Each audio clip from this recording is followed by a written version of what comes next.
Kalian sudah cuci tangan belum? Belum. Ngapain cuci tangan? Emangnya perlu cuci tangan? Tangan saya kan bersih, kan tidak kotor.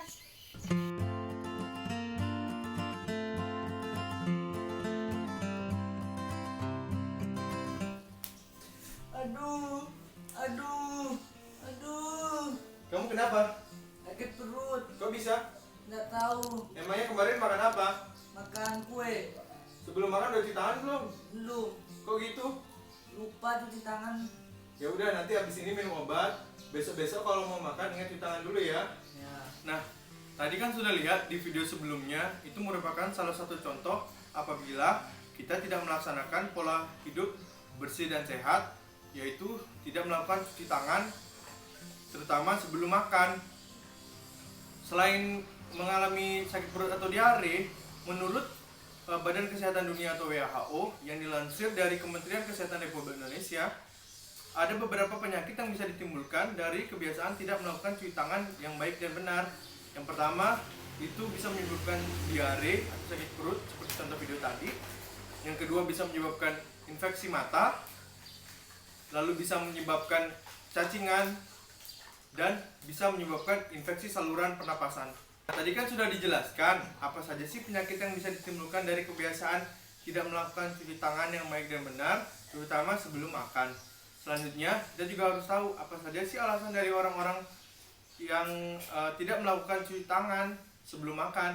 Mari kita dengar alasan-alasannya.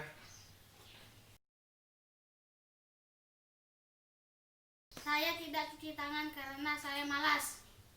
Cuci tangan karena saya sering lupa. Cuci tangan karena tangan saya kan sudah bersih. Saya cuci tangan tapi cuma pakai air. Nah, tadi kan kita sudah dengar bersama-sama kenapa masih banyak orang yang tidak melakukan cuci tangan yang baik dan benar menggunakan air mengalir dan sabun. Selanjutnya, penanggulangan dari hal-hal tersebut yaitu dengan melakukan cuci tangan baik dan benar menggunakan air mengalir dan juga sabun. Nah, kita juga akan bertanya pada beberapa orang, tahu nggak sih mereka caranya melakukan cuci tangan yang baik dan menggunakan air mengalir dan sabun? Jadi, mari kita tanya bersama-sama. Cara mencuci tangan yang pertama menggunakan air. Yang kedua pakai sabun. Yang ketiga digosok-gosok. Itu dibilas. Cuci tangan dengan air mengalir dan sabun merupakan upaya yang direkomendasikan untuk mencegah berbagai macam penyakit dengan pertimbangan bahwa sabun mudah diperoleh dan harganya terjangkau. Selain itu, air mengalir dapat diupayakan di setiap rumah tangga. Supaya efektif, perilaku cuci tangan dengan menggunakan air mengalir dan sabun juga perlu dilakukan dengan tata cara yang benar. Nah, setelah tahu apa itu pengertian dari cuci tangan menggunakan air mengalir dan sabun, kita juga harus tahu apa saja sih sebenarnya manfaat dari melakukan tindakan yang baik dan benar tersebut. Manfaat mencuci tangan dengan air mengalir dan sabun menurut Kementerian Kesehatan Republik Indonesia merupakan salah satu hal yang utama dalam pencegahan serta pengendalian infeksi penyakit. Selain itu, mencuci tangan dengan menggunakan air mengalir dan sabun juga memiliki beberapa manfaat atau dampak positif lainnya. Yang pertama, sederhana dan efektif mencegah infeksi dan menghilangkan serta membunuh mikroorganisme di tangan yang menjadi penyebab berbagai macam penyakit. Yang kedua, melindungi diri dan mencegah kita dari infeksi silang atau cross infection. Yang ketiga, menciptakan lingkungan yang aman dan bersih.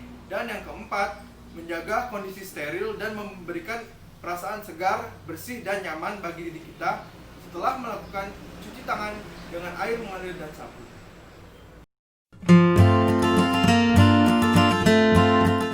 Nah, setelah tahu manfaatnya, kita juga harus tahu kapan saja sih waktu yang tepat dan benar untuk kita cuci tangan menggunakan air mengalir dan sabun. Menurut Direktorat P2 PTPM Kementerian Kesehatan Republik Indonesia, waktu yang benar untuk kita mencuci tangan dengan menggunakan air mengalir dan sabun yaitu pertama, setiap tangan kita kotor, misalnya setelah melakukan aktivitas di luar, setelah kita berkebun, setelah kita memegang binatang, dan setelah kita memegang uang. Selanjutnya yang kedua, sesudah buang air, baik itu buang air kecil maupun buang air besar. Yang ketiga, sebelum makan atau setelah makan, baik itu makan makanan pokok atau cemilan. Yang keempat, setelah bermain, terutama saat bermain di luar rumah. Dan yang kelima, sesudah batuk ataupun bersin. Nah, setelah kita mengetahui apa itu definisi dari mencuci tangan menggunakan air mengalir dan sabun, apa saja manfaatnya, dan kapan waktu terbaik untuk melaksanakannya, kita juga harus tahu bagaimana cara dan langkah yang benar dalam melakukan cuci tangan dengan menggunakan air mengalir dan sabun. Yuk, mari sama-sama kita lihat dan kita laksanakan di rumah.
Nah, tadi kan kita sudah lihat bagaimana cara serta langkah dalam mencuci tangan dengan menggunakan air mengalir dan juga sabun yang baik dan benar.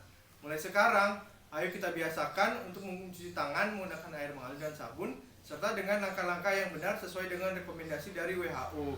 Dengan begitu, kita bisa terhindar dari berbagai macam penyakit dan terhindar dari menularkan penyakit ke orang di sekitar kita.